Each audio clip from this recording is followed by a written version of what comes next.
Well, to continue our conversation with some of the biggest property players in the country, we're joined now by Mortimer Zuckerman. He's the chairman and CEO of Boston Properties, which has bought such iconic buildings as the GM building and also the John Hancock Tower back in so long ago, December. Mort has just written an op-ed in the Financial Times warning of a double dip in housing. Mort, always great to see you.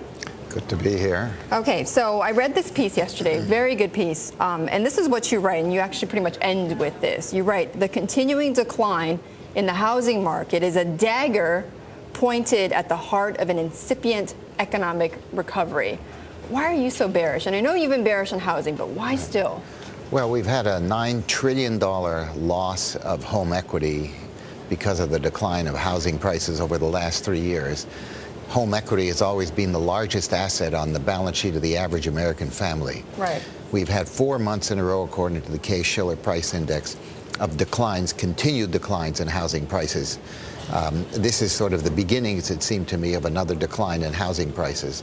This is very, very damaging for the most important asset in the American family life. But Mort, what tells you that we're in the beginning of possibly a second dip in housing when you are seeing jobs, however little, you're seeing them now being created? Well, some jobs are being created, but what you have is a dramatic amount of homes where the mortgage exceeds the value of the homes. The estimate is that there are 5.5 million homes today where the mortgage exceeds the value of the home by 20% or more. That there are literally 11 or 12 million homes which are basically underwater, where the mortgage exceeds the value of the homes. There are literally millions of homes that are going to be just put on the market simply because of the fact that people are seeing the decline in values. Nobody's buying homes. We have the lowest rate of purchasing homes, the lowest rate of home mortgages being taken out, the lowest rate of visitations of home. Why? Because even though interest rates are low, people say, hey, home prices are going down. Why should we buy? Right. Why should we buy? What's the incentive right now? Right. But the scary part of your piece is that you basically say all options to cure this or to relieve this are bad. Well, there aren't any good options. We tried, we used Fannie Mae and Freddie Mac. That was a huge disaster for the housing market and for the country. The Congress said it would cost $25 billion when the government took over Fannie Mae and Freddie Mac. They're up to at least $150 billion, and in my judgment, it's going to double that. We don't want to incur that kind of expense. If you want to lower, for example, the mortgages to the value of the homes, that would cost the government $1 trillion. It's just not going to happen. And the lenders wouldn't be willing to do that either. No, the lenders would be happy to lower it if the government paid them the difference. If the government stepped in and paid for it. Basically, but right now, the fact that lenders have so many mortgages which exceed the value of the homes is a dead weight on the mortgage lenders as well. So the financial system is in trouble, the homeowner is in trouble, and therefore consumer spending is going to be in trouble. That's why I'm worried about it. Then you see a 10 to 20% further decline in housing? Nobody can predict the exact amount of the decline, but the fact is it's been declining at the rate of somewhere between that 10 and 20%. I quoted a very good economist by the name of David Rosenberg, who used to be the chief economist at Merrill Lynch, and he's terrific on this stuff. But there we are. I mean, there's a widespread view in the housing industry.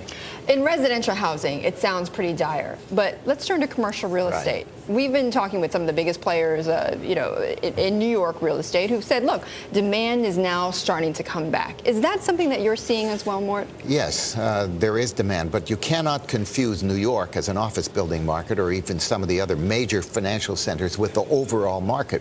There's a 17.6% vacancy rate in the commercial office market around the country. In the secondary markets, in the smaller markets, a lot of companies are in trouble. There is virtually no expansion. In cities like New York, where you've had a major revival of the financial industry, yes, you've had a comeback, okay? But there's virtually no new construction of office buildings. Everybody's looking to just make sure that they don't lose what they have.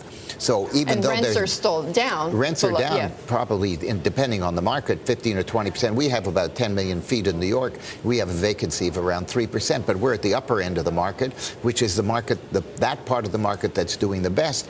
And the reason why it's doing well, or the office markets in these major cities, is that people have cut their costs, people are paying lower rents, and the financial markets have come back. Right.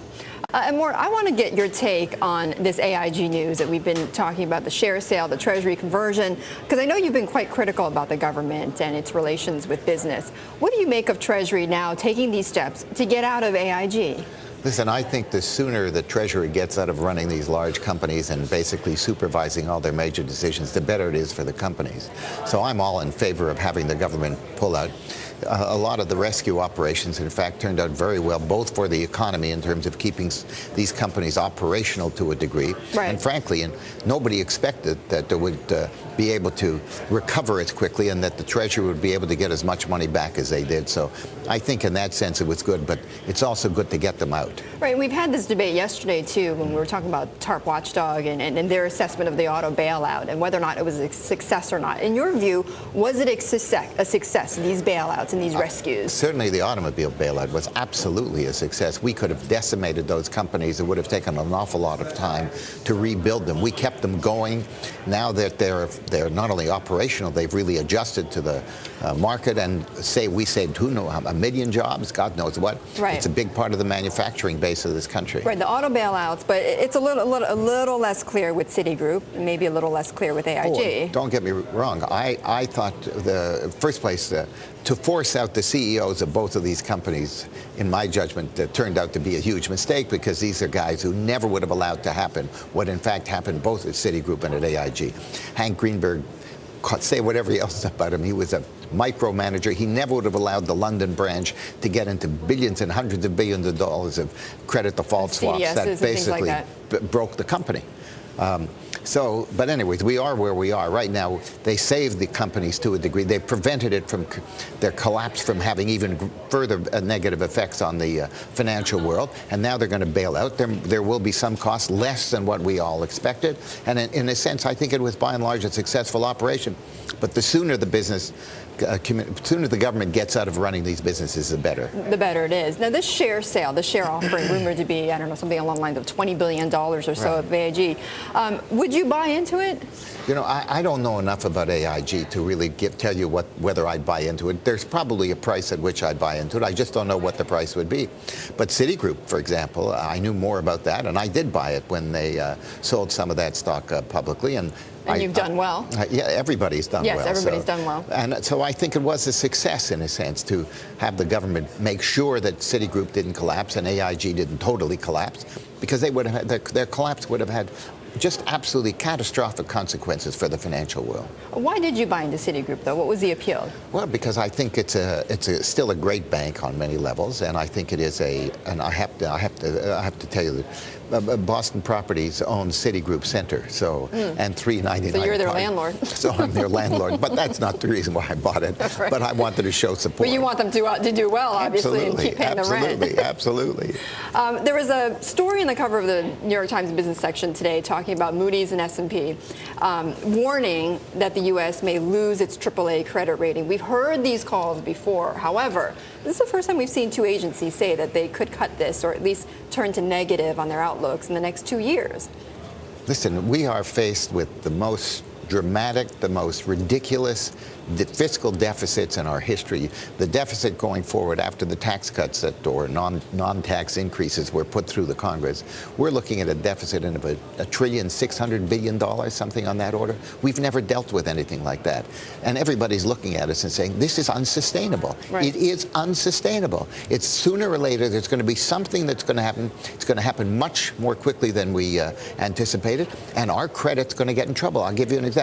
If a couple of major states or a couple of major cities, in a sense, declare bankruptcy, it'll ripple through the municipal bond market. Do you think that's really going to happen? Who knows? A lot of them are broke as a practical matter. But you look through the financial markets, the different financial markets, you see a lot of them are in real trouble. This is not something that is just casual, because we can't say it's not going to happen because it's never happened before. Right. And the federal government's not going to be able to step in. Bernanke said he's not going to bail out the states and the municipalities. There are hundreds of billions of dollars at risk. That would basically create a moral hazard.